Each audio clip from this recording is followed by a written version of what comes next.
Who am I? Again, you didn't come in to hear about me, but just to give you perspective before I start presenting. I'm Bahamian, Nassau resident. I have a degree in business and e-commerce in university in Canada. I'm the founder of the Bahamas Internet Association. I'm the former director of operations at BahamasLocal.com. And I give a lot of credit here to Jason McDowell, who gave me that opportunity, the founder of Bahamas Local. So if you didn't know, say hello to Jason, during the break. And I'm not a guru. A lot of internet business, there's a lot of self-proclaimed gurus, and now the internet business has changed so much where no one can be a guru in everything. It's just grown into a professional discipline, and it's grown where it's difficult to be a guru in everything, and if you have the mentality of a guru, you stop learning. And I'm here to present, but I'm also here to learn. I appreciated the Mark's talk, I followed Andy Elno's talk, and I really want to see the rest and get to know the people there. So I'm not a guru, we're all students. The current state and future of internet marketing. One, the power of local. And I mentioned Bahamas Local. Now, it started with the internet was a way to access the world. And that's still true. But you think, well, I can access somebody in sub-Saharan Africa once they can pick up an internet connection that the UN set up or whatever the case may be. And that's somewhat changed. Things now become a lot more localized. And local businesses starting to think, how do I get business locally on the internet? And businesses which have no purpose of international affairs, dentist, lawyer, engineer, electrician, plumber, the list goes on. Now, I may look online first before I go to the yellow pages or before I make a call. So you got to be thinking about who's local and how do they find me through the internet. Think somewhat less, depending on what business you're in, of this abstract international market. Holistic and integrated.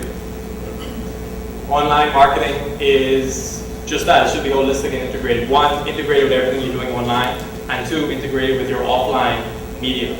As much as the pundits say, print is still relevant. Radio is still relevant. TV is still relevant, particularly in the Bahamas.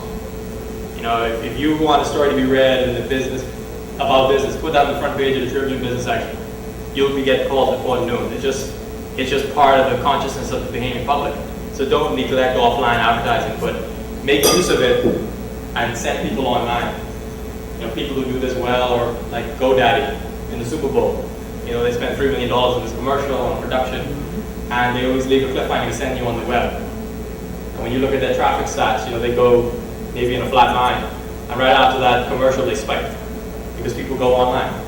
They leverage that offline spend into online traffic, which is generally much less expensive to deal with someone online as opposed to offline. Online content is the new marketing. What does that mean? When I want to hire someone, I just go online, see what they're about. And if they haven't made statements about that industry or about that product, they may not be such an authority. So you want to put yourself out there as far as your content and as far as your authority. There was an interview with Jeff Bezos, who founded Amazon.com, with Charlie Rose about 3 weeks ago, and he made an interesting analogy that the ratio of marketing spend and production spend is reversed. What do you mean by that? Back in the day when it was just basically 3 media, print, TV, and radio, you spent most of your money on advertising because there was so few mediums that you could control the market if you had the money and you had the relationships with the major media houses. Now that's changed. The avenues are so broad that I can find out through my own means, and you don't control your message. Someone can post about you, write a review about you, and that's totally out of your control. So think less about raw advertising spend as opposed to the quality of the production. And ironically now, on the internet, the quality of the product has become much more important. Because again, back in the day you could have controlled your message and you could have sold a mediocre product pretty well. But now, that's becoming a lot more difficult. The fading 9-to-5 buying mentality, people are busy. People have money are busy. What are they doing? Making that money. And that basically happens Monday to Friday, 9 to 5 and beyond and weekends. So if I'm looking to buy a car, I generally search at night, on weekends, on my own time. So if I'm looking to buy a car local, I'm going to try to look for it online. Or what a lot of Bahamians do, they buy their car from Japan, completely online.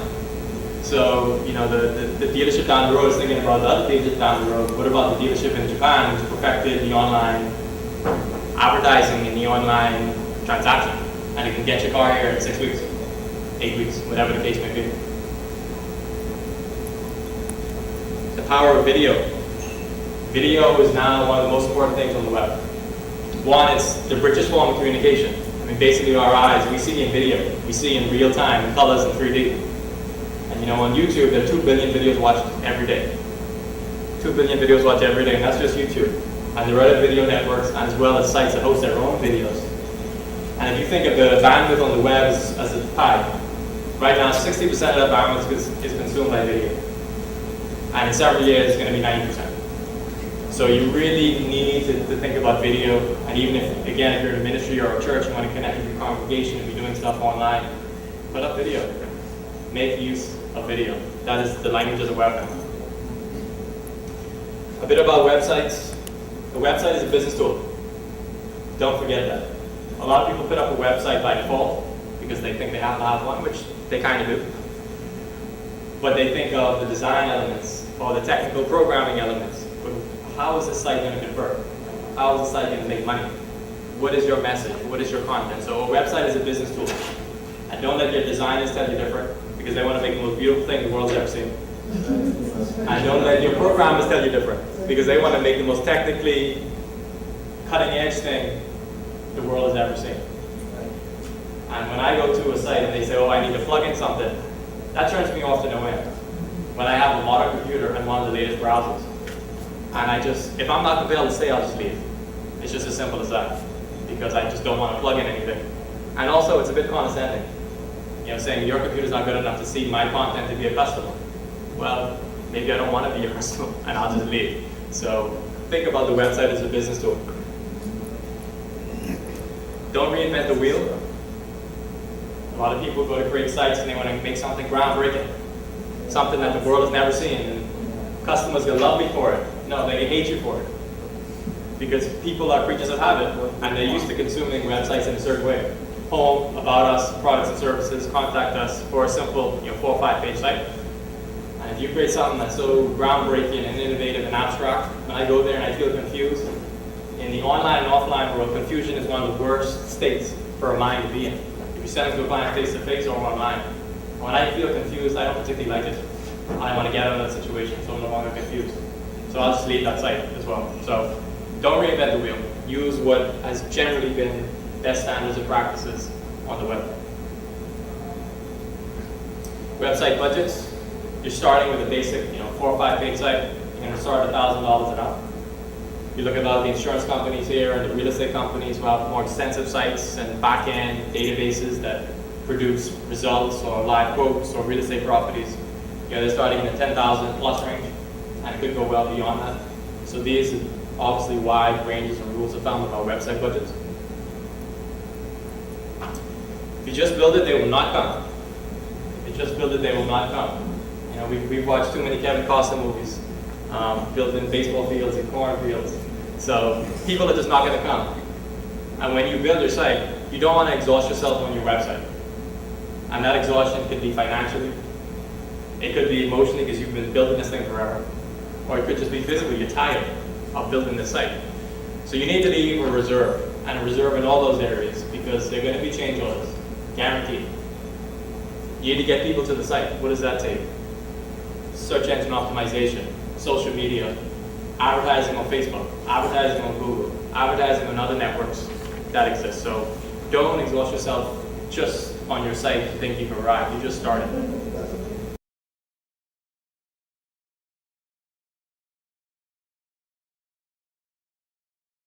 A website is just a start. Internet marketing tools and practices. Accepting online payments. This is probably the most common question I get from the gamers who want to accept payments online. First thing I say is, what do you do? And if you do something that's not relevant to accepting payments online, just don't worry about it. That's the simple answer. Beyond that, Jason could probably give you more insight on the break, but local banks are starting to offer the service. But my concern is, are they ever going to be price competitive? And are they ever going to have the level of service that you can get from carriers in the US? And when I've accepted payments online, I've accepted them through the US. I've almost been forced to. I prefer to just accept them here and just have everything Bahamanized, but it's just really not possible. So you need to look basically the US merchant accounts and who process your cards, and you keep the money in the States, and you spend it if you have a supplier, or you spend it when you go on vacation, or you just wire money here. And there's really no problem with US dollars coming in the country. It's always getting them out that's the problem. So if you're wiring in, reasonable amounts of money, it's really not a problem. It'll just come, they'll take off the exchange, and you'll get it right in your local account. So it's kind of what you have to do. The growth of social media is pretty self-explanatory. We know the biggest ones: Twitter, Facebook, YouTube, LinkedIn. To some extent, Bahamas local has social media elements, so there are local and regional social media outlets. So this is a huge part of the overall landscape of business, online business in particular. Online advertising options. Again, internationally, you think of Facebook, Twitter, you can now advertise, Google, YouTube, you can advertise, local options, the newspapers, the Tribune, the Guardian, the Bahamas Weekly, Bahamas Local. So there are local and even regional options when it comes to advertising, as well as the ones we all know. Email marketing, this is a big one, and Dylan and I were just talking about this. This is a very sensitive topic, for me at least. Email has become a very, very personal experience. And as the Bard said, every day you have to check your email, no one's feeling compelled to. And that's a private space now. And my business life and my social life is driven around my email box. So when someone sends me something I didn't ask for, I take it a bit personal. That's a bit weird, but I take it a bit like, I didn't ask for this, so why are you sending it to me?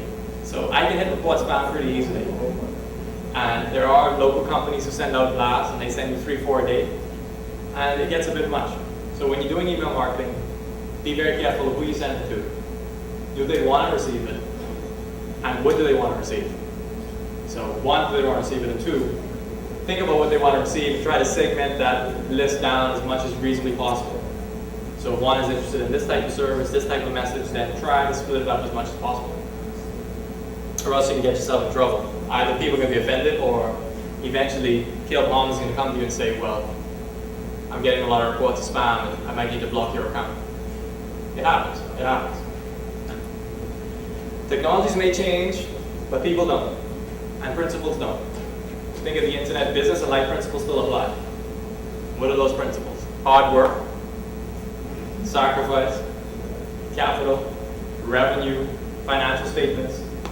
These things still apply, and a lot of marketers pretend like they don't.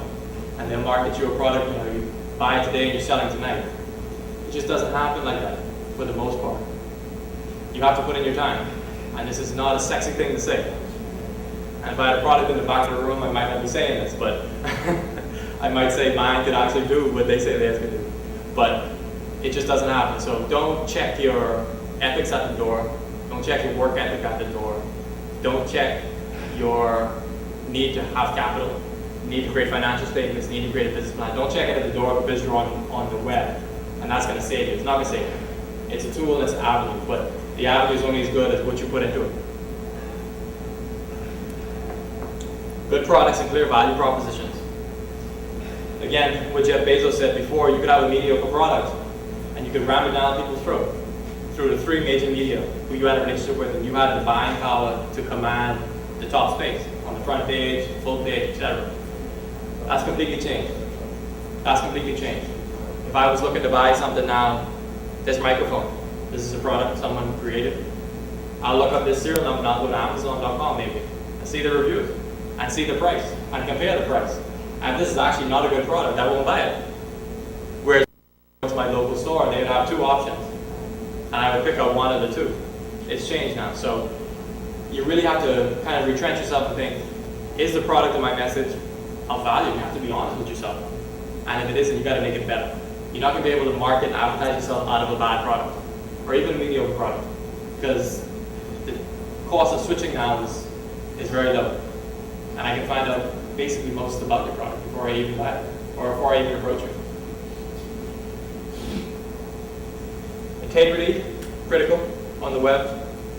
Work and patience, these are the ethics you don't leave at the door. And when you think of good value and clear value propositions, I think of the Wild Wild West, the story of the traditional snake oil salesman who came into town and sold you Kool-Aid and said it could cure God knows what. And they did that for a week or two until the town people realized it was a hoax, and they left in the middle of the night to the next town. There was no communication, there was no Facebook, there was no email, and no one knew their names. They probably had obviously false names. So they went and repeated the same thing and went on and on and on. You can't do that today. It's just impossible.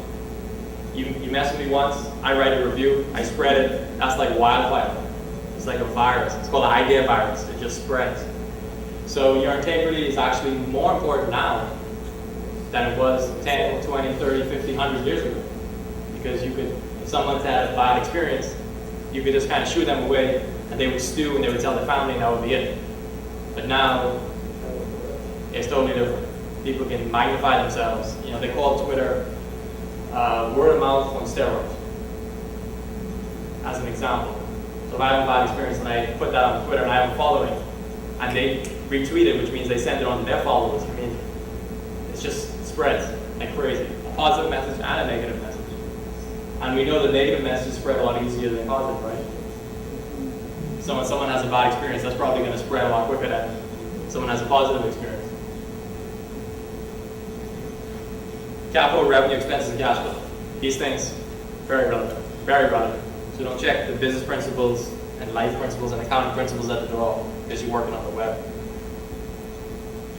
Working in this industry, if any one of you looking to get into it, treat it as a professional discipline. I'm very much a student of the industry, but I have a degree in e-commerce. And I've studied it and I've worked in relevant positions in the industry, but sometimes I feel good, sometimes I feel inadequate because there's so much changing. And YouTube was invented 2005, 2006, Twitter I think 2006, 2007, Facebook I'm not sure, 2004, 2005. So the person who was the expert and the king of the mountain in 2003, there were multiple game-changing applications that came out a couple years later. So if they rested on their laurels, they're now no longer relevant. So you have to keep going. And that's a bad thing and a good thing. Because if you're not in the industry now and you want to make a hold, find out what the latest application is that just hasn't hit the mainstream yet, which is coming. And become an expert on it. That's it. Become an expert on that. And spread your message. Create a product that accentuates that application. If you were in the early stage of Facebook, create a product, how to advertise on Facebook. How to create a following on Facebook, how to create a custom Facebook page. These are all potential information products that can be done that people will value if they're good products. So treat it as a professional discipline and stay current. And, I often think here of law, engineering to some extent. To be the best lawyer in the Bahamas takes, let's say, 25 years. And let's say you have to be in one of the big firms. And let's say you have to go through the whole garden. Because law really doesn't change that much, in theory. The internet's not like that, not at all. It's very democratic, it's very spread out, there's no gatekeeper. And like I say, when these new technologies come on stream, you're just as ignorant as the next guy, or the next girl, or the next woman. And you need to get relevant. And you can only get relevant by studying an application. So keep that in mind. Get yourself trained. You can learn a lot on your own, but from my experience, it becomes deceptive because you feel like you can stay at home in your bedroom, study these things and become relevant. It happens and it supplements what you're doing, but like at Synergy Bahamas in Palmdale, they have a great course to this. I did a 15-week web design class there, and you learn stuff in an intense way that you could never learn just pecking on it as your own. You have a professional instructor, you have classmates, you have homework, so get yourself trained. Nobody would question this in accounting, in law, in engineering because these are clearly defined and also your deficiencies have become very obvious. If you build a building that falls down, you're a bad engineer. That's clear. But if you build a bad website, people are not going to look for you and it's not going to matter. But you're not going to do great business either as well. So get yourself trained, treat it as a professional discipline because it's quickly becoming that, if not already. Beware, the Bahamas is a small market. a small market. When you're thinking of doing things and you want to be just local, you have to really think of a game plan. You probably have to be more diverse than you would be in a bigger market where you can specialize. Here you can't particularly do that because of the small nature of the market. So just beware of the small market. The market is growing as our population grows and as people adopt these technologies more. So over time it's going to get easier and the market's going to get bigger. But at the moment it's a relatively very small market. Offer your services internationally. This is always an option. I've done a lot of outsourcing on the web. And use sites like elance.com, you've never heard of it. Oh yeah, by the way, I should have said this before, but I can email anyone who wants the slides. So you don't have to frantically write, but I told you that way too late. But yeah, just come up to me and I'll give you my card or give me your email and I'll send it to you. But you can offer your services internationally. You can use sites like elance.com, which I've used before, and I've outsourced to China, the Philippines, India, the States, Canada, Mexico. So it's really a world market. And one, you're a consumer of services, but you can also be a provider of services. This is, say again. Elance? Yeah, E-L-A-N-C-E, like freelance, but Elance. And it's probably the biggest outsourcing site there is. It's really a great service. And you know, the outsourcing internationally does have the pitfalls as well, because you are competing on the world stage, literally. You know, when I put up bids and I get 10, I put up a request for proposal and I get 10 bids. Those bids are literally around the world depending on what I put up. And outsourcing things to India is good for things that are very straightforward. If I need research which doesn't require necessarily thought, or the output can be easily measured as good or bad, and there's nothing sensitive in there as far as information, I'll go to India, where I do $5, $6 an hour, no national insurance. You don't have to sign them up, hire you and then give you $100,000 to let you go if you're not a bad person. When it comes to employment laws. So you need to think, you can't do something that's very much a commodity. If it's just pay-per-click management, doing just general research, you're going to be priced at the India price, basically. And to be honest, they have this thing down to a system. And they have banks of 10,000, 20,000 people in these massive, I guess, call centers, basically. And they have different disciplines in one area. So besides the price, they actually do a very good job. So when you're outsourcing or when you're offering your service internationally, you think beyond the commodity type services and what maybe the non-commodity type services. You're an expert at Facebook. You're an expert at YouTube. You're a business consultant.